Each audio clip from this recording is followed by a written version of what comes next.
So you want to know if the a5100 is worth picking up in 2026. Since I've been shooting with this for coming on 6 years now, I think I've had enough experience with it and been behind the lens enough times to give my honest opinion on whether it's worth picking up. So that's exactly what we're going to do in this video. The only thing is I'm only going to be talking about it in the sense of using it for photography. If you wanted to know about video specs, this isn't going to be the video for that. But either way, let's see if it's worth getting in 2026. So to save you a bit of time, if it's worth getting this camera, then yes, it absolutely is. But who is this camera actually for? It's going to be for beginners. It's going to be for those people that are not sure whether they want to do photography, but do want to get a camera and don't want to break the bank. And also for anybody that's possibly traveling, that wants something small and compact to travel around with and take pictures.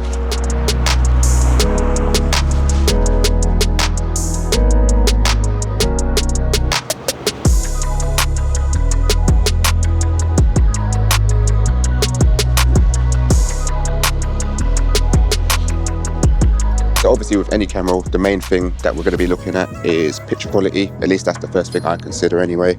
And I'm not going to go into too many tech specs about it. I just want to know if a camera is going to take good images, and the A51 does take good images. It has a 24 megapixel sensor, and probably something that a lot of people don't know or might not know is it actually shares the same sensor as the A6000 series. So everything from the A60, the A600 and the A6500 all have the same sensor, so therefore you're going to be getting pretty much the same images out of this camera compared to them.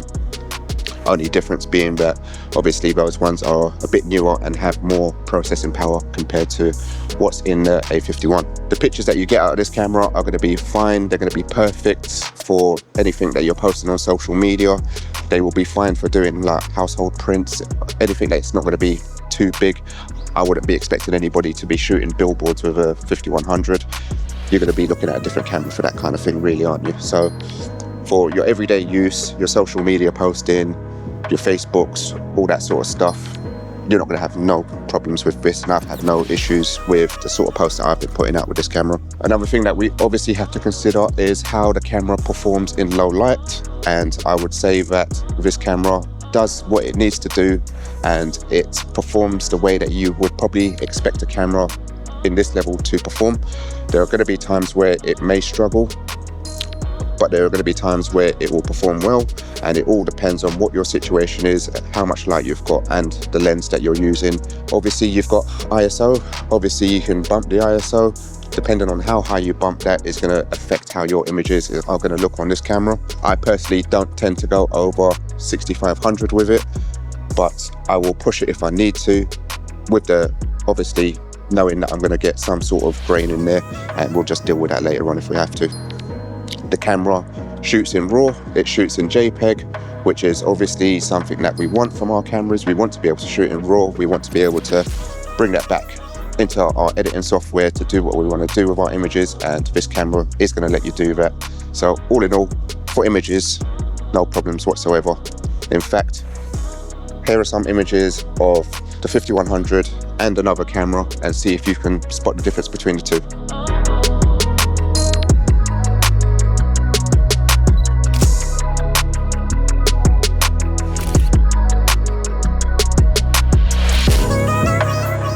So if you chose A for the A5100, well done, you was correct. But if you chose B for the A5100, you was also correct. All the images on screen were all shot from the A5100, just to show you what the picture quality is like and whether anybody could tell the difference or think it was from a better camera at that.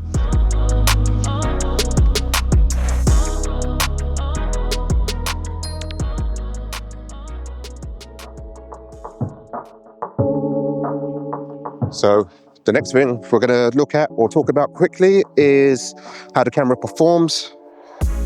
And the first thing being autofocus and focus in general. I'm not somebody that worries too much on how quickly a camera focuses. I'm more concerned on if the camera does focus, and the A51, it does. It's pretty reliable. I've not had too many issues with the focusing, so to speak. In terms of the rest of the focusing, it's got all of Sony's standard the standard focus zones. So you've got your wide, your center, and manual, all that sort of stuff there.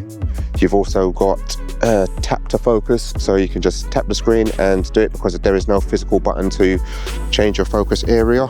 I would go as far to say that if people get this camera and they have issues with focusing, that's more than likely down to them rather than the camera itself. I would say the majority of the time you should be able to lock on focus on what you're trying to get focus on. I guess somewhere where the camera is starting to show its age a bit is that it does have a slower burst mode. It will only shoot at 6 frames per second in burst, which is adequate. It's good enough, I would say, just to get you through. I guess on the plus side of that, you're not going to be going back with hundreds of thousands of photos by just keeping your finger on the trigger, so to speak. And another drawback is there is no in-body stabilization on the camera. So if you've got no stabilization in the camera or on your lens, you might lose a bit of focus, and that will be the only scenario where you can be forgiven if you're missing focus on this camera. So advice there, try and get lenses that have got in-body stabilization. And I guess that brings me on nicely to lenses, so we'll talk about that. Right, so it's actually started raining now. The things we do for YouTube, eh? Right, so next, lenses. If you haven't been on my channel, I've recently put out a couple of videos talking about the lenses that I use on that particular camera, so you can check that out. Call it a bit of a shameless plug for that one. But 5100, it's got Sony's E-mount, which means you can use all of Sony's E-mount lenses, whether that be APS-C lenses or full frame lenses. The benefit you're going to have there is that you've got a wide choice of lenses from Sony themselves, people like Tamron, Viltrox, Sigma, TT Artisan, Samyang. The list kind of goes on and on. I think you've got at least a choice of like 300 plus lenses if need be, ranging from cheap to super expensive. So there is no reason why there isn't a lens that you can find for using on this camera. Couple that with the sensor and a good lens, that's where you're going to get the best images from this camera. A mid-range lens, you'll get fairly alright images from this camera, and if you're going like completely bottom of the barrel, obviously you get what you pay for from that side. So that's going to be up to you where you decide your bracketing from cheap to high is when it comes to the whole lens situation. Other than that, there ain't really too much else to say on the lens side. You get what you pay for, get what's in your budget, don't go crazy, but I would always recommend try and future-proof yourself. If you know you're going to stick with an APS-C camera, then fully invest into APS-C lenses.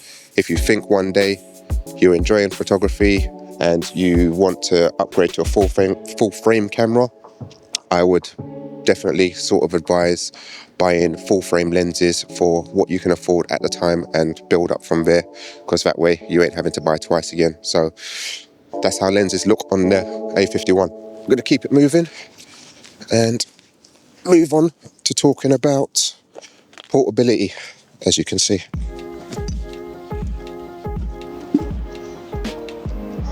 Just had to stop on this bridge quickly while the rain dies off a little. The A5100, if you don't know, is a tiny camera. It's a very small camera. You stick a little pancake lens on that, it's probably small enough to fit in your pocket if you really wanted it to. But with that comes its pluses, being that you can use it as an everyday camera, bring it to work with you, bring it to school, college, whatever you do. It's going to fit in your bag. It's not going to weigh too much. It's not going to bog you down. You've seen me walking around with this all day, just strapped across my chest. No issues whatsoever. This might not necessarily be what everybody wants. They might want something with a little bit more weight, but why do you always want weight? If you're going to be doing street photography, obviously looking at this video, you more than likely will be at some point. You're going to be less noticeable with a camera like this because of its design and how it looks. It really does come across almost like a toy camera. So no one's going to be out there looking at you like you're some massive professional. Why are you shooting me? What are you doing? You're more than likely just going to look like a tourist at the end of the day. So for portability, I don't think you can really go wrong with it. The negative side on the portability, and well, the negative side because of the size of this camera, when you stick a big lens on here, it's going to look ridiculous. It will look absolutely stupid with anything over, well, even a 70-200 on this looks 70-200. Obviously that's going to look stupid. Even a 24-70 looks pretty big on this, and the drawback of that is it kind of weighs itself forward because of the weight of the lens, and you haven't got much sort of give on this side. Bigger handed people not going to have too much grip on this camera. You'll have to try and look for a cage or a case or something, but they're not too, it's highly unlikely that you're going to find one, if I'm honest with you. You might do searching around, but I don't see it. But yeah, that's where we are portability wise. I'm going to head home now to finish the rest of this video to get out of this weather. So final thoughts back there.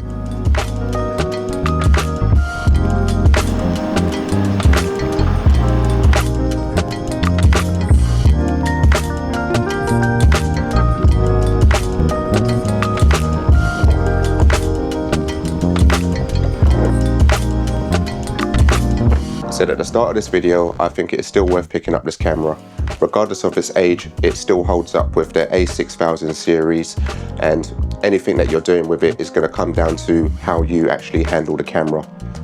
With that being said, this is definitely going to be a camera for a beginner or somebody who wants to just test their legs in the photography world and doesn't want to spend too much money on investing in something like an a6700 or an a7 IV or something along those sort of lines there.